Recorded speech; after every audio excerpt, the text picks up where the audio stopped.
সকলকে স্বাগত জানানোর মাধ্যমে আজকের আলোচনা শুরু করছি। আপনারা যারা আজকের আলোচনায় অংশ নিয়েছেন, আপনারা আগামীকাল এবং পরশু দিনের আলোচনায় অংশ নেবেন ইনশাআল্লাহ। আমাদের সামনে বেশ দীর্ঘ আলোচনা রয়েছে। আমি মূলত আজকে যা আলোচনা করব এক ঝলকে তা সংক্ষেপে সবাইকে জানিয়ে দিতে চাই। আমি সাধারণত উচ্চাকাঙ্ক্ষা নিয়ে শুরু করি যে নির্দিষ্ট একটি লক্ষ্যমাত্রায় আলোচনা শেষ করব, তবে সময় ফুরিয়ে যাওয়ায় কখনোই সে পর্যন্ত পৌঁছতে পারি না। কিন্তু আমি আশা করাটা অব্যাহত রাখবো ইনশাআল্লাহ। তো ধারাবাহিক এই আলোচনাটির উদ্দেশ্য হল হজ মৌসুম সমাগত, আর অবশ্যই একজন মুসলিমের আধ্যাত্মিক বৎসরের দুইটি উপলক্ষের মধ্যে হজ অন্যতম। উপলক্ষ দুটি হল রমজান মাস এবং হজ। যখন আমরা উল্লেখযোগ্য কিছু বিষয় উদযাপন করে থাকি, এই উভয় উপলক্ষ থেকে বেশ কিছু শিক্ষণীয় বিষয় রয়েছে। আর বিশেষভাবে হজের প্রসঙ্গ যখন আসে, আমরা হজের শিক্ষা এবং ঐতিহ্যকে ইব্রাহিম আলাইহিসসালামের সাথে যুক্ত করে থাকি। তিনি কাবা ঘর নির্মাণ করেছেন। এছাড়াও কুরবানি এবং অন্যান্য আনুষ্ঠানিকতাগুলো সরাসরি ইব্রাহিম আলাইহিসসালামের সাথে সম্পর্কযুক্ত।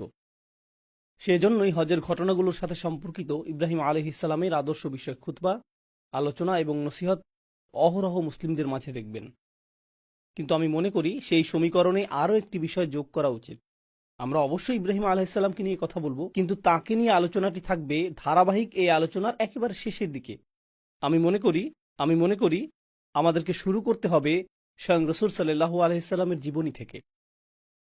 আমি এই ধারাবাহিক আলোচনার নাম দিয়েছি হজের পথ পরিক্রমা, রাসূল সাল্লাল্লাহু আলাইহি সাল্লামের হজের পথ পরিক্রমা। কারণ আমাদেরকে বুঝতে হবে যে কিভাবে আমরা এখানে আসলাম, কিভাবে আমরা হজ পর্যন্ত এই অবস্থানে পৌঁছলাম। একটি দৃষ্টিকোণ থেকে আপনি এটাকে প্রধান লক্ষ্যগুলোর একটি মনে করতে পারেন। যদি এটা একমাত্র লক্ষ্য নাও হয়ে থাকে, রাসূল সাল্লাল্লাহু আলাইহি সাল্লামের জীবনের অন্যতম মিশন ছিল হজ প্রতিষ্ঠা করা, যার অর্থ আসলে স্বয়ং ইসলামকে প্রতিষ্ঠা করা। তো হজকে প্রকৃত অর্থে প্রতিষ্ঠিত হতে হলে কাবা ঘরে রক্ষিত মূর্তিগুলোর ধ্বংস অনিবার্য ছিল। হজের উদ্দেশ্যটি প্রতিষ্ঠিত হওয়ার জন্যই ইব্রাহিম আলাইহিসসালাম কাবা ঘর নির্মাণ করেছিলেন। আর আমাদের রাসূল সাল্লাল্লাহু আলাইহি সাল্লাম ছিলেন ইব্রাহিম আলাইহিসসালামের বংশধর। তিনি সেই দায়িত্ব সমাপ্ত করেছেন যা ইব্রাহিম আলাইহিসসালাম শুরু করেছিলেন হাজার হাজার বছর আগে, তাই না? এক দৃষ্টিকোণ থেকে ইব্রাহিম আলাইহিসসালামের উদ্দেশ্যটি মূলত তাঁর উদ্দেশ্য ছিল। কারণ ইব্রাহিম আলাইহিসসালাম একটি দোয়া করেছিলেন যে মানুষ যাতে পৃথিবীর সকল প্রান্ত থেকে এই ঘরে ছুটে আসে, من كل فج عميق। অর্থাৎ সকল বাঁক এবং মোড় থেকে, প্রত্যেক রাস্তার প্রান্ত থেকে মানুষেরা এখানে আসবে। কিন্তু হাজার হাজার বছর ধরে সেটা ঘটেনি। ইব্রাহিম আলাইহিসসালাম সেই ঘরটি নির্মাণ করেছিলেন, আর এই ঘরটি কেবলমাত্র আল্লাহর উপাসনার জন্য নির্ধারিত ছিল না হাজার হাজার বছর ধরে, সম্ভবত 4000 বছরের বেশি সময় ধরে। প্রকৃতপক্ষে আপনি যদি রাসূল সাল্লাল্লাহু আলাইহি সাল্লামের সময় জন্মগ্রহণ করতেন, আপনি এক আল্লাহর উপাসনার স্থান হিসেবে কাবাকে বিবেচনা করতে পারতেন না। আপনার কাছে এটাকে মন্দিরের মতো মনে হতো, যেখানে অনেকগুলো মূর্তি ছিল। এটি ছিল বহুধর্মীয় একটি মন্দির। এর অর্থ সেখানে বিভিন্ন ধর্মের সমাগম ঘটেছিল। কেউ লাতে বিশ্বাস করত, কেউ মানাতে বিশ্বাস করত, কেউ উজ্জায় বিশ্বাস করত, কেউ অন্য মূর্তিতে বিশ্বাস করত। যেই সকল মূর্তিতেই তারা বিশ্বাস করত, এটা ছিল এই সবগুলো মূর্তির স্থান। তাদের কিছু একক এবং অভিন্ন আচার অনুষ্ঠান ছিল। এছাড়া ভিন্ন আরও কিছু কিছু আনুষ্ঠানিকতা তাদের প্রত্যেক দল স্বতন্ত্রভাবে পালন করত। এটা ছিল বহুমাত্রিক ধার্মিকতার সমাজ। আমেরিকাতে এমন অল্প কিছু বিমানবন্দর রয়েছে, ইংল্যান্ডেও 1-2টি বিমানবন্দর দেখেছি যেখানে বহু ধর্মীয় প্রার্থনা কক্ষ রয়েছে।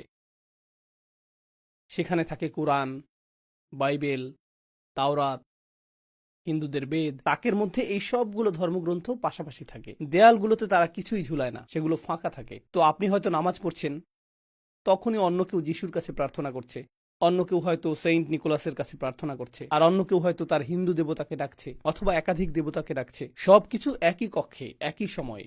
কাবার অবস্থাও এরকম হয়ে গিয়েছিল। আর অনেক অনেক শতাব্দী ধরে এটা এভাবেই ছিল, রাসূল সাল্লাল্লাহু আলাইহি সাল্লামের আবির্ভাবের পূর্ব পর্যন্ত। তো আমার সামনে অনেকগুলো উদ্দেশ্য রয়েছে।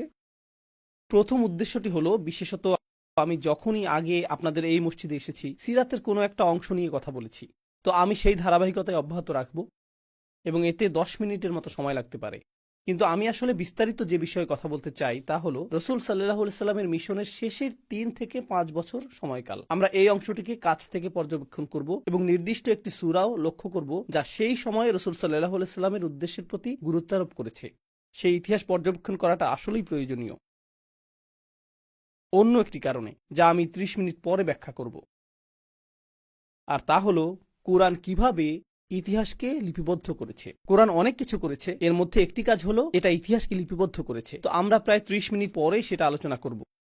কিন্তু তার আগে আমি শুরু করতে চাই সেই প্রেক্ষাপটটি নিয়ে যেই অবস্থায় রাসূল সাল্লাল্লাহু আলাইহি সাল্লামের উপর ওহী নাজিল হয়েছিল।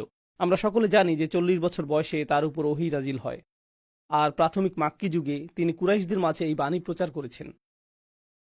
আর এখানে একটা বিষয় যা অনেকেরই অজানা, তা হলো সাধারণ মানুষেরা রাসূল সাল্লাল্লাহু আলাইহি সাল্লামের মূল প্রতিপক্ষ ছিল না। মধ্যবিত্ত এবং নিম্ন মধ্যবিত্ত শ্রেণী প্রতিপক্ষ ছিল না। রাসূল সাল্লাল্লাহু আলাইহি সাল্লামের প্রতিপক্ষ ছিল রাজনৈতিক শ্রেণী এবং উচ্চবিত্তের সামাজিক এবং অর্থনৈতিক শ্রেণী। সেই সময়কার বিলিয়নিয়ার, মাল্টিবিলিয়নিয়ার এবং রাজনীতিবিদরা ছিল রাসূল সাল্লাল্লাহু আলাইহি সাল্লামের মূল প্রতিপক্ষ। তো এমনকি মুসলিম হিসেবে ছোট থেকেই আপনি কিছু নাম শুনেছেন, যেমন আবু লাহাব, আবু জেহেল, উতবা ইবনে রাবিয়া। আপনারা এই নামগুলো আগেও শুনেছেন। তাদের প্রত্যেকেই হয়তো ধনী শ্রেণীর অন্তর্ভুক্ত, অথবা রাজনৈতিক শ্রেণীর অন্তর্ভুক্ত, অথবা উভয় শ্রেণী একসাথে ছিল। এখানে অর্থ এবং ক্ষমতার মধ্যকার সম্পর্ক নিয়ে সংক্ষেপে কিছু কথা বলা জরুরি, কারণ তাদের কেউ কেউ ছিল ক্ষমতাসীন এবং কারো কারো প্রচুর সম্পদ ছিল। আর এই দুটি বিষয়, অর্থ এবং ক্ষমতা, সর্বদাই একে অপরকে সঙ্গ দিয়েছে, যদিও তারা সর্বদা একই হাতে থাকে না।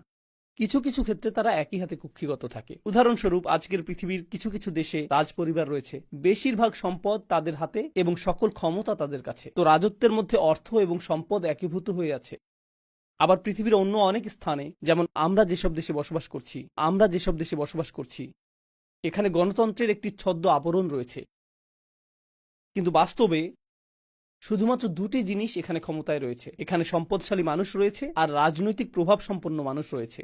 বেশিরভাগ ক্ষেত্রেই সম্পদশালী ব্যক্তিরাই রাজনৈতিক ক্ষমতাধর ব্যক্তিদেরকে নিয়ন্ত্রণ করে থাকে, আর অন্য সকলেই এই ভান করে যে তারা আদর্শ গণতন্ত্রে বসবাস করছে। তো এটা ভনিতাপূর্ণ একটা সমাজ, কিন্তু বাস্তবে এই দুটি উপাদান গোটা ইতিহাস জুড়েই বর্তমান ছিল, আর তারা সব সময়ই থাকবে। এটাই সমাজে ক্ষমতার কাঠামো কার্যকর থাকার প্রকৃতি। কোনো কোনো জাতি শুধুমাত্র অন্যদের তুলনায় এ ব্যাপারে বেশি সৎ, এটাই মূল পার্থক্য, তাই না? এরকমও দেখা যায় যে, উদাহরণস্বরূপ, ক্ষমতা শুধুমাত্র রাজনীতিবিদদের হাতেই থাকে না, ক্ষমতা সেনাবাহিনীর হাতেও থাকে। পৃথিবীতে এরকম অনেক দেশ রয়েছে। আপনি যদি এরকম দেশে বসবাস করেন, আপনি ইতিমধ্যে বিষয়টা জানেন, যেখানে নির্বাচন হয়, রাষ্ট্রপতি পরিবর্তন হয়, প্রধানমন্ত্রী পরিবর্তন হয়, দল পরিবর্তন হয়, কিন্তু সকলেই জানে যে সেনাবাহিনীই মূলত দেশ চালায়। এটা সবাই জানে। আমরা সকলে ভান করছি যে ভোট হচ্ছে, নির্বাচন হচ্ছে, কিন্তু পেছন থেকে কেউ কলকাঠি নাড়ছে এবং বলছে তোমাদেরকে আমার কথা মতোই চলতে হবে, না হলে পরবর্তী নির্বাচনে তুমি কিন্তু আর থাকবে না, অথবা তোমার নামে কোনো অভিযোগ আনা হবে যার ফলে তুমি দৃশ্যপট থেকে হারিয়ে যাবে, তাই না? মূলত সম্পদশালীরাই ক্ষমতায় থাকে। এখন আর প্রসঙ্গক্রমে ক্যাথলিক চার্চ এবং রোমান সাম্রাজ্যের ক্ষেত্রেও একই রকম বিষয় কার্যকর ছিল। ক্যাথলিক চার্চের ক্ষেত্রে তৃতীয় আরেকটা মাত্রা যোগ হয়েছিল, যেটিও আমি আপনাদের সামনে উপস্থাপন করতে চাই। তো একটি হলো সম্পদ, একটি হলো ক্ষমতা, আরেকটি ছিল ধর্ম। তৃতীয় আরেকটি মাত্রা যোগ হলো সম্পদ, ক্ষমতা এবং ধর্ম। তো সেই ধরনের সমাজে যা ঘটেছিল তা হলো রাজার একটি উপায়ের প্রয়োজন ছিল, এটা নিশ্চিত করার জন্য যে সমাজ রাজার প্রতি অনুগত থাকবে। ঠিক আছে, সমাজকে অবশ্যই রাজার প্রতি অনুগত থাকতে হবে। তো রাজারা সাধারণত যা করত তা হলো তারা একটি ধর্মযাজক গোষ্ঠী রাখত।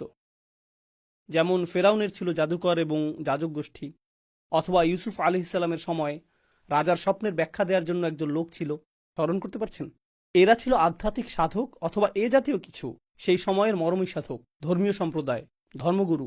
একইভাবে রোমান সাম্রাজ্যের ছিল ক্যাথলিক চার্চ, সেখানে এই ধর্মীয় সম্প্রদায়টি বর্তমান ছিল। আর তাদের কাজ ছিল দুইটি। তাদের কাজ শুধুমাত্র মানুষকে ধর্মশিক্ষা দেয়াই ছিল না, বরং ধর্মশিক্ষা দেওয়ার মাধ্যমে তারা মূলত মানুষকে দুটি জিনিস শিখিয়েছে। প্রথমত দান করা, একে অপরকে দান করা না, দরিদ্রকে দান করাও না, বরং চার্চকে দান করা, এটা এক নম্বর। আর দ্বিতীয়ত রাজার জন্য প্রার্থনা করা অথবা রানীর জন্য প্রার্থনা করা, সৃষ্টিকর্তা রানীকে রক্ষা করুন। তাদের এই দুইটি কাজ ছিল। তারা মানুষের কাছ থেকে অর্থ সংগ্রহ করত তাদের পরকালে মুক্তির উদ্দেশ্যে, আর তারা এটা নিশ্চিত করত যে মানুষ যাতে রাজার অনুগত থাকে, কারণ সৃষ্টিকর্তার আশীর্বাদেই রাজা রাজত্ব পেয়েছেন। তো ধর্মের ভূমিকা ছিল মানুষ যাতে তাদের আকাঙ্ক্ষা অনুযায়ী আচরণ করে, এটাই আসলে ছিল এর ভূমিকা। এখন আমাদের সময়ে যা ঘটছে, নতুন প্রজন্মের জন্য ধর্মগুলো ব্যাপকভাবে অপ্রাসঙ্গিক হয়ে পড়ছে, তাই না? তাদের পিতামাতাগণ অনেক বেশি চার্চমুখী, মন্দিরমুখী, এমনকি মসজিদমুখী ছিল, কিন্তু পরের প্রজন্ম সেরকম না। তো এজন্য বিদ্যমান ক্ষমতা কাঠামোকে নতুন এক ধর্ম আবিষ্কার করতে হবে। কিভাবে তারা মানুষকে জড়ো করবে, কিভাবে তারা মানুষকে অনুগত বানাবে। তো গণমাধ্যমগুলো এখন নতুন ধর্মীয় সত্তায় পরিণত হয়েছে। গণমাধ্যম বলতে সামাজিক মাধ্যম, বিনোদন মাধ্যম, সংবাদ মাধ্যম, এরাই এক হিসেবে আমাদের সমাজে ধর্মের স্থানটি দখল করতে শুরু করেছে। তো আগে ছিল ধর্মীয় কাঠামো, যা মানুষের মনে প্রতিনিয়ত বিশেষ ধরনের বার্তা পৌঁছে দিত, কিন্তু এখন গণমাধ্যমগুলোই মানুষের মাঝে বিশেষ ধরনের বার্তা ছড়িয়ে দিচ্ছে। এই আলোচনা অন্য আরেক সময় করা যাবে। আসুন আমরা রসুল সাল্লাল্লাহু আলাইহি সাল্লামের সিরাতে ফিরে যাই, যেখান থেকে আলোচনাটির সূচনা হয়েছিল। রসুল সাল্লাল্লাহু আলাইহি সাল্লাম যখন তার বাণীটি লা ইলাহা ইল্লাল্লাহ প্রথম ঘোষণা করলেন, এটা ছিল বড় একটা ধর্মীয় সমস্যা। প্রথমত, কারণ আপনি যদি বলেন যে সৃষ্টিকর্তা মাত্র একজন, কাবা ঘরের মধ্যে অবস্থিত তাদের বিচিত্র রকমের সব ধর্মগুলো, এগুলো সবগুলোই বাতিল হয়ে যাবে। এগুলো কোনোটাই একত্ববাদের ধারণার সাথে একত্রে অবস্থান করতে পারে না। এই ধর্মগুলোর প্রত্যেকটি এই জাতীয় অন্য ধর্মগুলোর সাথে একত্রে অবস্থান করতে পারে। তোমার যা ইচ্ছা বিশ্বাস করতে পারো, তোমার যা ইচ্ছা বিশ্বাস করতে পারো, তোমার মূর্তিটা এখানে রাখতে পারো, তোমারটাও এখানে রাখতে পারো। কিন্তু রসুল সাল্লাল্লাহু আলাইহি সাল্লাম এমন কিছু নিয়ে আসলেন যা মূর্তিকেই স্বীকার করে না। এটা সৃষ্টিকর্তার বিষয়ে কোনো ছাড় দেয় না। সৃষ্টিকর্তা শুধুমাত্র একজন, আর তিনি প্রথম থেকেই দাবি করেছেন যে এই ঘরটি কখনোই মন্দিরে পরিণত হওয়ার কথা ছিল না। এটা নির্মাণ করেছিলেন ইব্রাহিম আলাইহিস সালাম একমাত্র সৃষ্টিকর্তার উপাসনার জন্য। তোমরা মূলত এই মসজিদের পবিত্রতা নষ্ট করেছ। তো এখানে একটি বড় ধর্মীয় সমস্যা দেখা দিল। এছাড়া রাজনৈতিক একটা সমস্যাও ছিল। রাজনৈতিক সমস্যাটা হলো, ইসলাম এসে এরকম কথা বলছে যে আমরা সকলে আদম আলাইহিসসালামের সন্তান, আর আদম আলাইহিসসালামের সকল সন্তানই সম্মানিত। আমরা যদি সকলেই আদম আলাইহিসসালামের সন্তান হই, এর অর্থ আক্ষরিকভাবেই আমরা সকলে জন্মগতভাবে সমান। যদিও আমরা জন্মগতভাবে বিভিন্ন স্থানের, আপনি এই গোত্রের হতে পারেন, সেই গোত্রের হতে পারেন, আপনার গোত্রের কোন জিনিসটা নিয়ে আপনি গর্ব করেন, আপনার পূর্বপুরুষের পরিচয়, কিন্তু তার বাবা কে ছিল? আপনি যদি এভাবে যেতে থাকেন, সকল মানুষের পিতাকে আদম আলাইহিসসালাম, যার অর্থ আমরা সকলেই মানবতার গোত্রের সদস্য, আমরা সকলেই সমান। বুঝতে পারছেন? তো গোত্রীয় শ্রেষ্ঠত্ব সাংঘাতিক এক সমস্যা হয়ে দাঁড়িয়েছিল। যদি সকল মানুষ সমান হয়, আপনি কোন গোত্রের সেই বিবেচনায় শ্রেষ্ঠত্বের দাবি করতে পারেন না। সকলের মৌলিক অধিকারগুলো সমান। তো এটা ছিল আরেকটা সমস্যা। এখন কুরাইশরা আর শ্রেষ্ঠত্বের দাবি করতে পারবে না, এমনকি তাদের নিজেদের ভিতরেও শ্রেণী বিভাগ ছিল। এখন তারা আর এটা চর্চা করতে পারবে না। অন্য আরো সমস্যাও ছিল। কোরআন অগ্রসর হওয়ার সাথে সাথে এই সমস্যাগুলো উদ্ভূত হতে শুরু করলো। উদাহরণস্বরূপ আল্লাহ বলছেন, فذلك الذي يدع اليتيم ولا يحض على طعام المسكين। প্রাথমিক এই ওহী বলছে এমন ব্যক্তি সম্পর্কে যে এতিমকে ধাক্কা দেয় এবং দরিদ্রকে আহার করায় না। এখানে দরিদ্রকে উদ্দেশ্য করে বলা হচ্ছে না, এখানে বলা হচ্ছে ধনীদের উদ্দেশ্যে। এখানে সেই ধনীদের উদ্দেশ্যে বলা হচ্ছে যারা এতিমদেরকে ধাক্কা দেয়, যারা সমাজের দরিদ্র শ্রেণীকে বঞ্চিত করে, যারা ব্যবসায়ে মানুষকে প্রতারিত করে। আল মুতাফফিফিন। কোরআন অর্থনৈতিক দুর্নীতির সমালোচনা করেছে, যা দরিদ্রদের দ্বারা করা সম্ভব না। দরিদ্রদের কাছে তো দুর্নীতিগ্রস্ত হওয়ার জন্য যথেষ্ট সম্পদই থাকে না। কোরআন সমাজের অত্যাধিক ধনী শ্রেণীর সমালোচনা করেছে। আর প্রসঙ্গক্রমে আপনি যখন ধনী শ্রেণীকে রাগান্বিত করেন, তারা নীরবে এটা সহ্য করে না। সরকারের সাথে তাদের সরাসরি সংযোগ রয়েছে। তো ধনী শ্রেণী তাদের অভিযোগ কর্তৃপক্ষকে প্রদান করে, আর কর্তৃপক্ষ বলে আমরা ব্যবস্থা গ্রহণ করছি, আমরা তার পেছনে কিছু গুন্ডা লেলিয়ে দেব, তাকে রাস্তার মাঝে ধোলাই করা হবে, চিন্তা করবেন না, আপনার নাম কলঙ্কিত হবে না, আপনি এর বাইরে থাকুন, আপনার পক্ষ থেকে আমরাই ব্যবস্থা গ্রহণ করছি। এটা হলো পরোক্ষ উপায়ে কাজ সমাধা করার একটি উপায়। তো অর্থ, ধর্ম, ক্ষমতা এগুলো একটি অপরটির সাথে জড়িত। কুরআন আসলো এবং এটা এই সবগুলোকেই ছিন্ন ভিন্ন করা শুরু করলো।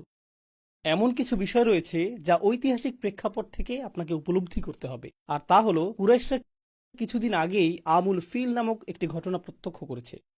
হস্তি বাহিনীর বিখ্যাত সেই ঘটনাটি। এর কারণ মক্কা নগরী আব্রাহার জন্য সমস্যার কারণ হয়ে দাঁড়ালো। ইয়েমেন থেকে আব্রাহা কেন মক্কা নগরীতে সমস্যা দেখতে পেল? কারণ কাবা ছিল একটি ধর্মীয় কেন্দ্র। তো অত্র এলাকার সকল গোত্র যখন তাদের ধর্মীয় শ্রদ্ধা প্রদর্শন করতে চাইত, তখন তারা কোথায় যেত? তারা কাবা ঘরে যেত। আর এই কারণেই কাবা ধর্মীয় পর্যটনেরও কেন্দ্রবিন্দুতে পরিণত হয়েছিল। এটাকে ধর্মীয় পর্যটন হিসেবেই উল্লেখ করলাম। তো প্রচুর মানুষ সেখানে আসতো, অবস্থান করত, উপাসনা করত। এর ফলে মক্কার আপ্যায়ন শিল্প, হোটেল শিল্প এগুলো সমৃদ্ধ হচ্ছিল। মক্কাবাসী বেশ ভালো অর্থ উপার্জন করছিল চারপাশ থেকে মানুষ আসার কারণে। আর আব্রাহা কাউকে তার শহরে আনতে পারছে না, কারণ কাবা ছিল ধর্মীয় কেন্দ্র। আর এখানে আরেকটা কারণ ছিল, আর তা হলো যেহেতু এটা ছিল ধর্মীয় কেন্দ্র, সকল বাণিজ্য কাফেলা কাবার পথ ধরে মক্কা হয়েই চলাচল করত। তো তারা ইয়েমেনে কেনাবেচা করত, এরপর মক্কা হয়েই চলাচল করত। যে পণ্য তারা ইয়েমেনে ক্রয় করত সেগুলো সিরিয়ায় বিক্রি করত। তারপর তারা সিরিয়া থেকে আবার ক্রয় করত। প্রসঙ্গক্রমে সিরিয়া আবার ইউরোপের সাথে সম্পর্কযুক্ত ছিল, সেখানে ইউরোপীয় পণ্যও পাওয়া যেত। তারা এই পণ্য কিনত, মক্কার রাস্তা ধরে ইয়েমেনে যেত এবং ইয়েমেন থেকে শুরু করে গোটা আফ্রিকায় সেই পণ্য বিক্রি করত। তো আফ্রিকা ইউরোপের বাণিজ্য এই পথেই পরিচালিত হতো, যার কেন্দ্র ছিল মক্কা। আর এর পেছনে একমাত্র কারণ ছিল এটা যে সকল মূর্তিগুলো সেখানে ছিল, এটাই একমাত্র কারণ। তো যখন ইসলাম আসলো, কোরআন আসলো এবং রসুল সাল্লাল্লাহু আলাইহি সাল্লাম বললেন আল্লাহ ছাড়া উপাসনার যোগ্য আর কোনো সৃষ্টিকর্তা নেই, এটা শুধু ধর্মীয় সমস্যাই ছিল না, অর্থনৈতিকভাবেও এটা ছিল সমস্যাজনক। আবার রাজনৈতিকভাবেও এটা সমস্যাজনক ছিল, কারণ আমরা যদি সকল মূর্তিগুলো ধ্বংস করে দেই, এই অঞ্চলের সকল গোত্রগুলো আমাদের শত্রুতে পরিণত হবে। তারা সকলে আমাদের ঘৃণা করবে, কারণ আমরা তাদের মূর্তিগুলোকে আক্রমণ করেছি। তখন আমরা আমাদের চিরাচরিত বাণিজ্য পথে আর চলাচল করতে পারবো না, সেটা আর পারবো না। তখন আমাদের অর্থনীতির এই রাজপথটি বিলীন হয়ে যাবে, কেউ আর এই ঘরে আসবে না। ফলে পর্যটনের অর্থ আসাও বন্ধ হয়ে যাবে, আমরা তো রাতারাতি দেউলিয়া হয়ে যাব, আর মানুষও আমাদের হত্যা করবে। এই জন্য তাদেরকে এটা রক্ষা করতে হবে। এখন আব্রাহা তার নিজের কেন্দ্রের দ্বারা কাবাকে প্রতিস্থাপন করতে চেয়েছিল। আমরা জানি হস্তি বাহিনীর সাথে কি ঘটেছিল এবং সেই অঞ্চলটির মাঝে এর কি প্রভাব পড়েছিল। আরবের সকল গোত্রের মাঝে এই বিশ্বাস তৈরি হলো যে কুরাইশা অনুগ্রহপ্রাপ্ত মানুষ, কুরাইশা পবিত্র মানুষ এবং কাবা ঘরটি পবিত্র। অর্থাৎ কুরাইশরা হলো কাবার যথাযোগ্য তত্ত্বাবধায়ক, আর সেজন্যই তাদেরকে ক্ষমতায় রাখতে হবে। তাদের এই ক্ষমতা বরং আরও বেশি বৈধতা পেয়ে গেল হস্তি বাহিনীর এই অলৌকিক ঘটনার মাধ্যমে। এমনকি হস্তি বাহিনীও এই লোকদের কিছু করতে পারেনি।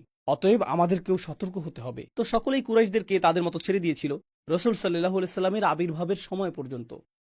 তো যখন এই আদর্শিক সংঘাতের সূচনা হলো, অবশেষে এটা এমন অবস্থায় উপনীত হয় সেখানে রসুল সাল্লাল্লাহু আলাইহি সাল্লাম প্রায় হত্যার শিকার হয়েছিলেন এবং তাকে নির্বাসিত করা হয়েছিল, তাকে তায়েফে চলে যেতে হয়েছিল। এমনকি তারও আগে তাকে শিয়াবে আবু তালিবে নির্বাসিত করা হয়েছিল। আর যখন তার জীবনের উপর চূড়ান্ত আঘাতের পরিকল্পনা হলো, তখন তাকে গোপনে মদিনায় হিজরত করতে হয়েছিল, যেখানে কিছু মুসলিম আগেই হিজরত করে চলে গিয়েছিলেন, তাই না? তো এখন রসুল সাল্লাল্লাহু আলাইহি সাল্লাম মদিনায় রয়েছেন, আর প্রথম বছরের মধ্যেই কুরাইশরা বুঝতে পারলো যে এটা বৃহত্তর সমস্যা তৈরি করবে, কারণ আমরা এই সমস্যাটিকে আটকাতে পারিনি। এখন সে যেহেতু মদিনায় রয়েছে, সে হয়তো স্বাচ্ছন্দ্যে তার কার্য পরিচালনা করতে পারবে, অন্য গোত্রগুলো হয়তো মুসলিম হওয়া শুরু করবে।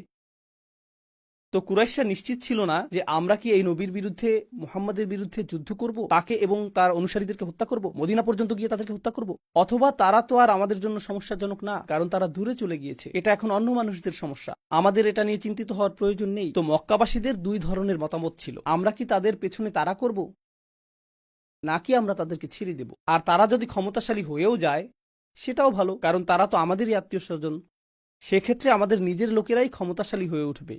তো তখনকার সময়ের মক্কার দুই রাজনৈতিক দলের মাঝে এই বিতর্ক চলছিল।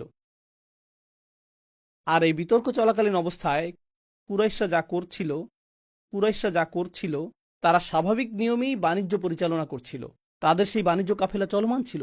আর রসুল সাল্লাল্লাহু আলাইহি সাল্লাম যখন সকল মুসলিমদের নিয়ে ছোট একটি জোট গঠন করলেন, তিনি আদেশ দিলেন যে এই বাণিজ্য কাফেলাগুলোকে আক্রমণ করা শুরু করতে হবে। তো তাদের বাণিজ্য আক্রান্ত হতে শুরু করলো, যেটা সম্পূর্ণরূপে ন্যায়সঙ্গত, কারণ তোমরা তাদেরকে ঘর থেকে বিতাড়িত করেছো এবং তাদের সম্পদ চুরি করেছো, তারা তাদের সম্পদ ফেরত পাবার জন্য তোমাদের আক্রমণ করছে। তো রাসূল সাল্লাল্লাহু আলাইহি সাল্লাম এখন মক্কার অর্থনীতির প্রাণসত্তাকে আক্রমণ করলেন। এখনকার সময়ে এটা অনেকটা গ্যাস পাইপলাইন অথবা তেল পাইপলাইন অথবা নৌ বাণিজ্য পথ দখলে নেয়ার মতো। কেউ নৌ বাণিজ্য পথ বন্ধ করে কিছু জাহাজ আটকে দিল অথবা গ্যাস পাইপলাইন বন্ধ করে দিল, এরপর কি ঘটে? F-16 যুদ্ধ বিমান উড়িয়ে দেওয়া হয়, ড্রোন হামলা শুরু হয়, তাই না? এটা যুদ্ধ ঘোষণা। তারা তখনও বিতর্কে লিপ্ত ছিল, আমরা কি মুহাম্মাদের পেছনে তাড়া করব নাকি করব না। যখন তারা জানতে পারলো যে কয়েকটি বাণিজ্য কাফেলা আক্রান্ত হয়েছে, আমরা তো এটা মেনে নিতে পারি না, এই হুমকি দূর করতে হবে। তো এখন তাদের মধ্যে যারা ছিল আক্রমণাত্মক, তারা এই বিতর্কে জয়ী হয়ে গেল যে মুসলিমদের আক্রমণ করা আমাদের উচিত হবে কিনা। তাই তারা মুসলিমদের আক্রমণ করতে এগিয়ে আসলো, যা বদরের যুদ্ধের সূচনা করলো। তো অত্যন্ত দ্রুততার সাথে এটা ঘটে গেল। আপনারা ঘটনাটা জানেন, আমি বদরের যুদ্ধের পুঙ্খানুপুঙ্খ বিবরণ দিব না, কিন্তু মুসলিমগণ তাদেরকে বদর যুদ্ধে বেশ অপমানজনক পরাজয় প্রদান করেছিল। আর সেই পরাজয়ের ফলে কুরাইশরা এখন দুটি সমস্যার সম্মুখীন হলো। এক, গোটা অঞ্চলে ছড়িয়ে গেল যে তারা পরাজিত হয়েছে, হস্তি বাহিনীও একসময় তাদেরকে পরাজিত করতে পারেনি, আর এখন তারা কতিপয় লোকের কাছে পরাজিত হলো যাদেরকে তারা বলতো أراذلنا بادي الرأي। হীন, অধম, গৃহহীন লোকেরা, অপরাধী, দাস, দুর্বল ও নির্বোধ লোকেরা, আর এদের কাছেই তারা পরাজিত হলো। তাদের জন্য এটা ছিল বেশ খারাপ। এর উপরে আরবদের একটা রীতি ছিল, যা আমার মনে হয় না যে কোথাও এখন আর বর্তমান রয়েছে। তাদের নারীরা তাদেরকে প্রচুর অপমানিত করত। So, অবশ্যই আপনারা এর সাথে পরিচিত নন। তো পরাজিত হয়ে তারা বাড়ি আসলো, আর ও কি ধরনের পুরুষ তুমি যে পরাজিত হয়ে এসেছো, তোমার তো আমাদের মতো চুরি পরে ঘরে বসে থাকাই ভালো ছিল। নারীদের সাথে তোমাদের কি পার্থক্য? সেই যুগে নারীরা তীক্ষ্ণ ভাষার অধিকারী ছিল, আর তারা জানতো যে আপনার আত্মসম্মানে আঘাত করতে ঠিক কোন কথাটা বলতে হবে। তাই গৃহে প্রবেশ করে তারা তীব্র তিরস্কারের শিকার হয়েছিল, আর তারা প্রতিশোধ স্পৃহায় দগ্ধ হচ্ছিল। এটা আসলেই খারাপ। বদরের পরাজয়ের পরে তারা প্রফুল্ল চিত্তে বাড়ি ফিরেনি, তারা ক্রোধান্বিত অবস্থায় বাড়ি ফিরেছিল। আর তাদের মধ্যে এখন আর ভীতি কাজ করছে না, বরং তাদের মধ্যে প্রতিশোধ স্পৃহা কাজ করছিল। তো পরের বার তারা 1000 সৈন্য নিয়ে আসেনি, তারা এসেছিল 3 থেকে 4000 সৈন্য নিয়ে। right? আর তারা তাদের নারীদেরকেও যুদ্ধক্ষেত্রে নিয়ে এসেছিল। ওহুদের যুদ্ধে তারা তাদের নারীদেরকে নিয়ে এসেছিল, কারণ তারা মনে করেছিল আমরা যদি ভীত হয়ে পড়ি এবং পালিয়ে যাবার চেষ্টা করি, পেছন থেকে নারীরা আমাদের তিরস্কার করবে, কিভাবে তোমরা পালাতে পারছো, তাই না? আর যদি তারা পালিয়েও যায়, নারীরা তো অত দ্রুত পালাতে পারবে না। মুসলিমগণ তখন তাদের নারীদেরকে গ্রহণ করবেন, যা তাদের পুরুষত্বকে প্রশ্নবিদ্ধ করবে। প্রকৃত পুরুষ মানুষ হিসেবে আমরা ভীত নই, আমরা আমাদের নারীদেরকে সাথে নিয়েই আসব। তো তারা তাদের নারীদেরকে নিয়ে আসলো, যারা পেছন থেকে নাচ গান করে উৎসাহ যোগাচ্ছিল। এটাই ওহুদে তাদের সেনাবাহিনী, যারা আক্রমণ করতে এসেছিল। আমি ওহুদের পুঙ্খানুপুঙ্খ বিবরণ দিব না, তবে একটি বিষয় আপনাদের জানা উচিত, মুসলিমরা বেশ ভালোভাবে তাদের কোণঠাসা করে ফেলেছিল, তাদেরকে বেশ ভালোভাবে শায়েস্তা করা হয়েছিল। খেলায় দুর্বল প্রতিপক্ষ যেভাবে ধরাশায়ী হয়, যুদ্ধের ময়দানেও তাদের অবস্থা ঠিক সেরকম হয়ে গিয়েছিল। তো যখন সেটা ঘটছিল, কুরাইশরা আশ্রয়ের জন্য পাহাড়গুলোতে ছুটে যাচ্ছিল, কিন্তু পেছনে কারা ছিল? তাদের নারীরা। তারা তাদের বর্মগুলো ফেলে যাচ্ছিল, কারণ বর্মসহ তারা দ্রুত পালাতে পারছিল না। তো তাদের বর্মগুলো ফেলে যাচ্ছিল, কারণ সেগুলো ছিল বেশ ভারী, আর তারা পাহাড়ের দিকে পালিয়ে যাচ্ছিল।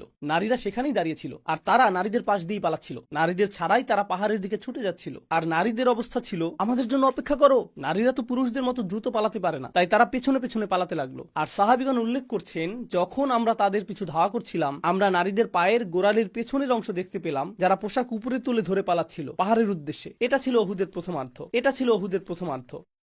তারপরের ঘটনা তো আপনারা জানেন। মুসলিম তীরন্দাজগণ যখন বর্ম এবং তলোয়ারগুলো মাটিতে পড়ে থাকতে দেখলেন, তাদের অনেকেই নিজেদের অবস্থান ত্যাগ করলেন। আর খালিদ ইবনে ওয়ালিদ তখনও মুসলিম হননি। তিনি ঘুরে এসে পিছন দিক থেকে তাদের উপর আক্রমণ করলেন। আর সেই অবস্থায় রাসূল সাল্লাল্লাহু আলাইহি সাল্লাম প্রায় নিহত হওয়ার উপক্রম হয়েছিলেন। তার মুখমণ্ডলের 3টে স্থানে আঘাতপ্রাপ্ত হয়েছিলেন, তিনি জ্ঞান হারিয়ে ফেলেছিলেন। সেদিন তার জীবনের উপর একাধিক আঘাত এসেছিল। আর এটা ছিল কুরাইশদের জন্য তথাকথিত প্রথম বিজয়। আর যুদ্ধের পরে তারা আজে বাজে অনেক কথা বলেছিল। لنا العزى ولا عزى لكم. আমাদের উজ্জা দেবী রয়েছে।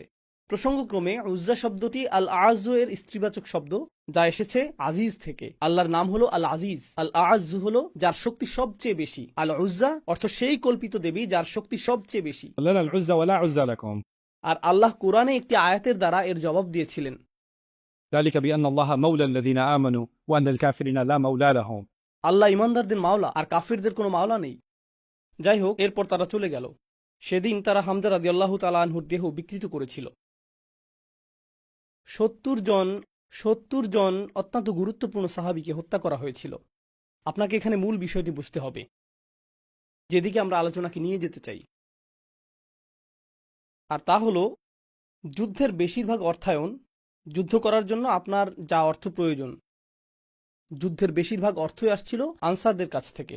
আনসার কারা তা তো আপনারা জানেন, সাহায্যকারী মদিনার স্থানীয় সাহাবীগণ। মক্কাবাসী মুহাজিরগণ এক প্রকার খালি হাতেই এসেছিলেন, তারা তো সম্পদ নিয়ে আসেননি। তাই বেশিরভাগ অর্থ এবং বেশিরভাগ লোকবল এসেছিল আনসারদের কাছ থেকে।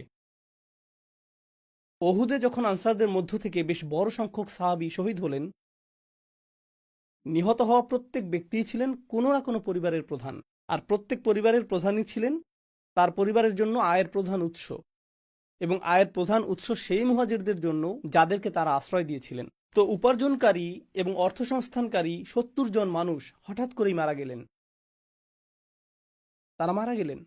আর পরিত্যক্ত বর্ম এবং তরবারিগুলো যা তারা রেখে গিয়েছিলেন, প্রতিটি বর্ম এবং প্রতিটি তরবারির মূল্য ছিল এ যুগে আপনার জন্য একটি বাড়ি ক্রয় করার মতো। অন্য কথায়, আপনার আজীবনের সঞ্চয় একটি বর্মের জন্য ব্যয়িত হতো, আপনার আজীবনের সঞ্চয় কয়েকটি তরবারির জন্য ব্যয়িত হতো। তো কুরাইশরা যখন মুসলিমদের বর্ম এবং তরবারিগুলো নিয়ে গেল, মুসলিমগণ ব্যাপক পরিমাণে সম্পদ হারালেন এবং তারা তাদের অর্থ সংস্থানকারীদের হারালেন একই সাথে। এটা ইতিমধ্যেই ছিল দারিদ্র্যপীড়িত একটি সমাজ। ويؤثرون على أنفسهم ولو كان بهم خصاصة. কোরআন আমাদেরকে বলছে যে আনসারগণ, মদিনার স্থানীয় সাহাবিগণ, তারা মুহাজিরদেরকে নিজেদের উপরেও প্রাধান্য দিচ্ছিলেন, যদিও তারা নিজেরাই অনাহারে থাকতেন। উপরন্তু এখন অর্থসংস্থান বন্ধ হয়ে গেল। তো মুসলিমদের অবস্থা এখন আরও শোচনীয় হয়ে পড়ল। তারা গভীরভাবে আঘাতপ্রাপ্ত। من بعد ما أصابهم القرح. আল্লাহ এভাবে বর্ণনা করেছেন, এমনকি গভীর আঘাত যখন তাদেরকে আহত করল। আরবিতে করহ হলো যখন একটি তীর আপনার চামড়া ভেদ করে হাড়ের মধ্যে প্রবেশ করে, মাংস ভেদ করে হাড়ে প্রবেশ করে, এটাকেই বলা হয় কর। যে কোনো জখমকে সাধারণভাবে বলা হয় জার অথবা জুর, কিন্তু গভীর জখম যা হাড় ভেদ করে তাকে বলা হয় কর। আল্লাহ কর শব্দটি ব্যবহার করেছেন ওহুদে যা ঘটেছিল তা বর্ণনা করার জন্য। তো এটা ঘটেছিল ওহুদে। এখন মুসলিমগণ আহত। যেহেতু মুসলিমগণ আহত হলেন, কুরাইশরা ফিরে গেল। তারা ভালো বোধ করছে, কিন্তু তারা নিজেদের নির্বুদ্ধিতা উপলব্ধি করলো। তারা বলল, আরে ভাই, আমাদের তো উচিত ছিল তাদেরকে শেষ করে দেয়া। মুসলিমরা শক্তিহীন হয়ে পড়েছিল, ইসলামকে আমরা একেবারে নিঃশেষ করে দিতে পারতাম। জানি না তখন কি হয়েছিল আমাদের। তারা কিন্তু শেষে আতঙ্কিত হয়ে পড়েছিল এবং দ্রুত প্রস্থান করছিল। কিন্তু এখন তারা প্রশ্ন করতে শুরু করলো, আরে ভাই, আমরা এই সমস্যাটাকে সমূলে শেষ করে দিতে পারতাম। আমরা একা তাদের বিরুদ্ধে যুদ্ধ করব না। কারণ মক্কার প্রেক্ষাপট বিবেচনায়, কুরাইশদের দৃষ্টিকোণ বিবেচনায় তারা ছিল সৌভাগ্যবান। তারা অহুদেও পরাজয়ের দ্বারপ্রান্তে ছিল। মুসলিমগণ শুধুমাত্র কৌশলগত একটি ভুল করেছিলেন, অন্যথায় এই যুদ্ধেও কাফেররা পরাজিত হয়েছিল। পুনরায় তারা একা রাসূল সাল্লাল্লাহু আলাইহি সাল্লামের মুখোমুখি হবার ঝুঁকি নিবে না। তো তারা কি করল? তারা সেই অঞ্চলের আহবাস এবং বিভিন্ন গোত্রের সাথে আলোচনা শুরু করল এবং বলল, দেখো, ইসলাম আমাদের জন্য সমস্যাজনক। আমরা ইতিমধ্যেই এই লোকদের সাথে 2 বার যুদ্ধে জড়িয়েছি, মুহাম্মদ এবং তার অনুসারীদের সাথে। আমরা সাল্লাল্লাহু আলাইহি সাল্লাম বলি, তারা বলে না। তো সে এবং তার অনুসারীরা আমাদের জন্য সমস্যা হয়ে দাঁড়িয়েছে। কিন্তু তারা শুধুমাত্র আমাদের সমস্যা হয়েই থাকবে না, তারা তোমাদের জন্যও সমস্যাজনক হয়ে দাঁড়াবে। তো তোমরা যদি চাও, আমরা সকলেই হাত মিলাবো এবং সকলে একসাথে এই সমস্যাকে শেষ করে দিব। আমরা আমাদের ব্যাপক সংখ্যা দিয়েই তাদেরকে পরাজিত করে দিব। আমরা সম্মিলিত জোট তৈরি করব, কাফেরদের জাতিসংঘ বানাবো, And we'll get up. আর আমরা যাব এবং তাদের একসাথে চূড়ান্ত আঘাত করব, কারণ তারা সংখ্যায় আমাদের চেয়ে কম। আর প্রসঙ্গক্রমে সম্মিলিত আক্রমণের পেছনে তারা যে কারণ দেখিয়েছিল তা হলো, এরা তোমাদের জন্য পরবর্তীতে সমস্যাজনক হয়ে দাঁড়াবে। অন্য আরেকটি কারণ তারা দেখিয়েছিল, তা হলো, দেখো, আমরা তাদের সাথে 2 বার যুদ্ধ করেছি। যুদ্ধক্ষেত্রে যাওয়াটা উত্তম সিদ্ধান্ত হবে না, বরং তাদের শহরটিকে আমরা আক্রমণ করব। কোন শহরের কথা তারা বলছে? মদিনা। যখন আপনি কোনো শহরে সামরিক অভিযান চালান, এটা যুদ্ধক্ষেত্রে পরিচালিত সামরিক অভিযানের তুলনায় সম্পূর্ণ ভিন্ন। যুদ্ধক্ষেত্রে উভয় পক্ষে কে মারা যায়? সৈনিকরা। শহরের ক্ষেত্রে কে মারা যাবে? নারী, পুরুষ, শিশু, নিরীহ জনগণ, সম্পদের ক্ষতি। এটা হবে একটা গণহত্যা। গণহত্যা করতে তাদের কোনো সমস্যা নেই। তাদের বক্তব্য এরকম, চলো মদিনায় যাই এবং প্রতিটি নারী, পুরুষ এবং শিশুকে হত্যা করি। আসো তাদের সবকিছু শেষ করে দেই, আর তারপর গোটা শহরটি আমাদের যুদ্ধলব্ধ সম্পদে পরিণত হবে। এই সম্পদ আমরা সকলে ভাগাভাগি করে নিব। মুসলিমরা কিন্তু ইতিমধ্যেই আহত, তাদের আত্মরক্ষার সামর্থ্য ক্ষীণ, তাদের অনেক অস্ত্রশস্ত্র আমাদের হাতেই রয়েছে। এটাই আক্রমণের মোক্ষম সময়। আর আশেপাশের অনেক গোত্র মনে করল, এটা তো অর্থের সহজ সংস্থান। হ্যাঁ, আমিও আছি, আমরা এর পক্ষে মত দিচ্ছি, আমরাও কিছু সৈন্য প্রেরণ করব। তারা তাদের জনগণকে বুঝ দিয়েছিল। জানেন তারা কি বলে বুঝ দিয়েছিল? আমরা আমাদের চিরাচরিত জীবনধারাকে সংরক্ষণের চেষ্টা করছি, কারণ মুহাম্মদ হলো আমাদের জীবনধারার জন্য হুমকি স্বরূপ।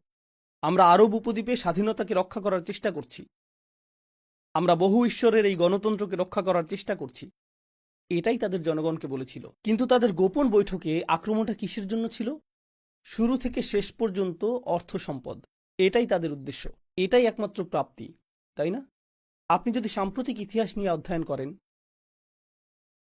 আপনি প্রকৃত ঘটনা, প্রকৃত ইতিহাসের সাথে সংবাদ মাধ্যমের বর্ণনার পার্থক্য দেখতে পাবেন। সংবাদ মাধ্যমগুলো বলছিল যে আমরা ইরাক আক্রমণ করছি গণতন্ত্রের প্রসার ঘটানোর জন্য, অথবা আমরা আফগানিস্তান আক্রমণ করছি তথাকথিত গণতন্ত্র এবং মানবাধিকারের প্রসার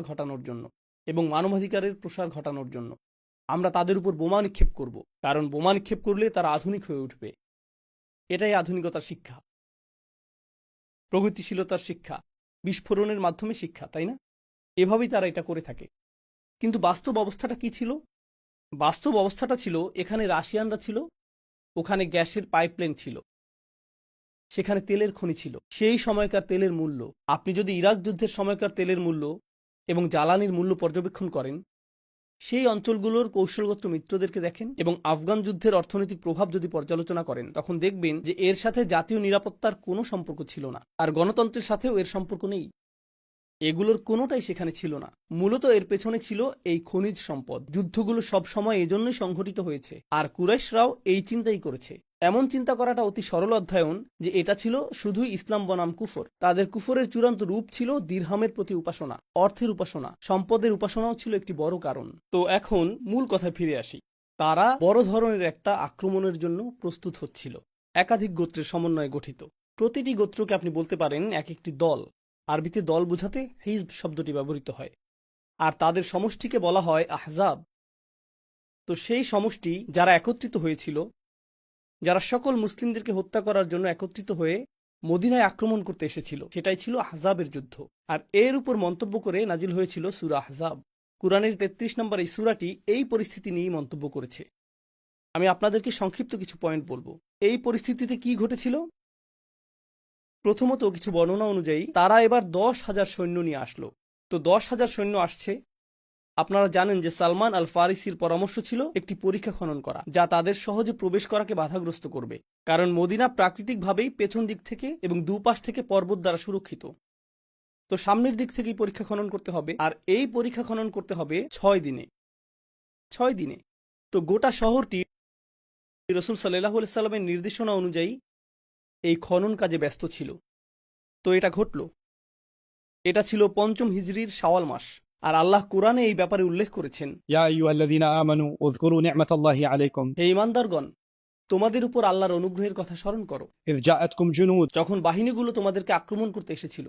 একটি বাহিনী না, বরং জুনুদুন। فأرسلنا عليهم ريحا وجنودا لم تروها। তো এরকমটা ঘটেছিল প্রাচীনকালে, যখন আপনি কোনো দুর্গ অথবা সুরক্ষিত শহর আক্রমণের চেষ্টা করতেন, আপনি শহরের চারপাশে অবরোধ তৈরি করতেন। আপনি সরাসরি আক্রমণের চেষ্টা করতেন না, কারণ তারা সুরক্ষিত। তখন কি ঘটবে? এক সময় দুর্গের ভিতর খাদ্য সংকট দেখা দিবে, তাদের উপায় উপকরণ সংকট দেখা দিবে, তারা অনাহারে থাকতে শুরু করবে এবং আত্মসমর্পণ করবে। তো আপনি শুধু বাইরে থেকে অপেক্ষা করেন যাতে তারা খাদ্য সংকটে পড়ে, আর তারপর তারা আত্মসমর্পণ করবে। এভাবেই অতীতকালে দুর্গ অথবা সুরক্ষিত শহর জয় হতো। তো কুরাইশরা চিন্তা করছিল, আমরা শুধু শহরের বাইরে অপেক্ষা করব। এটা ঠিক যে আমরা পরীক্ষা অতিক্রম করতে পারছি না, আমরা চেষ্টা করেছি, আমাদের শুধু অপেক্ষা করতে হবে। এক সময় তাদের খাদ্য এবং পানীয়ের যোগান নিঃশেষ হয়ে যাবে, আগে অথবা পরে তাদেরকে বেরিয়ে আসতেই হবে, আর যখন তারা বের হবে আমরা তাদেরকে ধরে ফেলবো। তো তারা অপেক্ষা করছিল। কিন্তু সেখানে কি শুধুই কুরাইশরা ছিল? তারা অনেকগুলো গোত্র সাথে করে নিয়ে এসেছিল, তাই না? এই গোত্রগুলো সবাই প্রচুর অর্থ ব্যয় করেছে এখানে এসে সেনা ছাউনি স্থাপনের জন্য। সেনা ছাউনি স্থাপন করাটা ব্যয়বহুল। তাঁবু খাটানো, পশুদের খাবারের সংস্থান, সৈন্যদের খাবারের ব্যবস্থা, সব কিছুর নিরাপত্তা রক্ষা, খাবার রান্না করা, অসুস্থ সৈনিকদের জন্য জরুরি হসপিটালের ব্যবস্থা করা। তাদের অস্থায়ীভাবে গোটা একটা শহর স্থাপন করতে হয়, আর তাদেরকে সেখানে অবস্থান করতে হয় সপ্তাহের পর সপ্তাহ। মুসলিমগণ যখন মদিনাতে অবরুদ্ধ হয়েছিলেন, তখন আল্লাহ কি করলেন? আল্লাহ কোরআনে বলেছেন, فأرسلنا عليهم ريحا। আমরা তাদের বিরুদ্ধে একটি বাতাস প্রেরণ করলাম। তো মরুভূমিতে যখন বালি ঝড় আসে, তখন মানুষের চোখে বালি প্রবেশ করে, মানুষের মুখে বালি প্রবেশ করে, এটা পশুদের চোখে প্রবেশ করে। এই বাতাস সেই চুলাগুলোকে উল্টে দেয় যেখানে খাবার রান্না হচ্ছিল। এরপর তাঁবুতে আগুন ধরে যায়, ঘোড়াগুলো দৌড়ে চলে যায়, আর উটগুলো ছুটাছুটি করতে থাকে।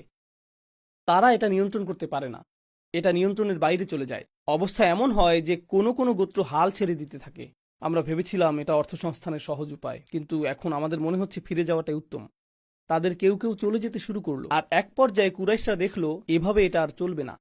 তো তারাও মক্কায় ফিরে গেল। যুদ্ধ আসলে সংঘটিত হয়নি, তাদের সমগ্র প্রচারণাটি ব্যর্থ হয়ে গেল। প্রচারণাটির উদ্দেশ্য ছিল গণহত্যা, কারণ তারা শহরের ভিতরে প্রবেশ করবে এবং সেনা অভিযান পরিচালনা করবে। কিন্তু সেই প্রচারণাটি ব্যর্থ হলো এবং তারা ফিরে গেল। এখন ফলশ্রুতিতে যা ঘটল, কুরাইশদের ভাবমূর্তি চরমভাবে ক্ষুণ্ণ হলো, কারণ এখন তারা শুধুমাত্র মুসলিমদের কাছে ৩ বার পরাজিতই হয়নি, বরং তারা অন্য গোত্রগুলোরও প্রচুর অর্থ বিনষ্ট করেছে। তোমাদের কথা সেখানে যেতে সম্মত হয়েছিলাম, কারণ এটা হবে অর্থ উপার্জনের সহজ পন্থা। সহজ পন্থা। আমরা মরুভূমিতে গিয়ে অবস্থান করলাম, কয়েক সপ্তাহ ধরে নিজেদেরকে কাবাবে পরিণত করলাম, আর এরপর ফিরে আসলাম। তোমরা আমাদের এতগুলো অর্থ নষ্ট করেছ। তোমাদের যদি আবারও কোনো অনুরোধ থাকে, তখন অন্য কারোর সাথে কথা বলবে, আমরা আর কথা বলতে চাই না। এখন তারা বিশ্বাসযোগ্যতা হারালো। তারা আস্থা হারালো এমন মানুষদের কাছে যারা তাদেরকে ক্ষমতাধর এবং সম্মানিত কুরাইশ হিসেবে বিবেচনা করত। তো এটা ছিল সেই অঞ্চলে কুরাইশদের রাজনৈতিক কেন্দ্রবিন্দুতেই তাদের চরম অধঃপতন। রাজনৈতিক কেন্দ্রবিন্দুতেই তাদের চরম অধঃপতন। এখন এই সব কিছু বলার পরে আমাদেরকে পরবর্তী ধাপে যেতে হবে, আর মূলত এটাই আপনাদের সাথে আমি আলোচনা করতে চেয়েছি। এতক্ষণ আমি যা বললাম তা ছিল ইতিহাসের গুরুত্বপূর্ণ এই ঘটনাগুলো উল্লেখের মাধ্যমে প্রেক্ষাপট তৈরি করা, যেটা সূরা ফাথ অধ্যয়নের জন্য পথ উন্মোচিত করবে ইনশাআল্লাহ। সূরা ফাথের কিছু অংশ আমরা পরবর্তী পর্বে আলোচনা করব ইনশাআল্লাহ। খন্দকের যুদ্ধের 1 বছর এবং কয়েক মাস পরে রাসূল সাল্লাল্লাহু আলাইহি সাল্লাম একটি স্বপ্ন দেখলেন, আর তিনি স্বপ্নে দেখলেন যে তিনি উমরা করছেন এবং এই উদ্দেশ্যে তিনি মাথা মুন্ডন করছেন। তো তিনি এই স্বপ্নের কথা সাহাবীদেরকে বললেন। এটা বললেন যে আমি এই স্বপ্নটা দেখেছি, আমরা উমরা করতে যাব, আর সমস্যা হলো আপনাকে উমরা করতে মক্কায় যেতে হবে, আর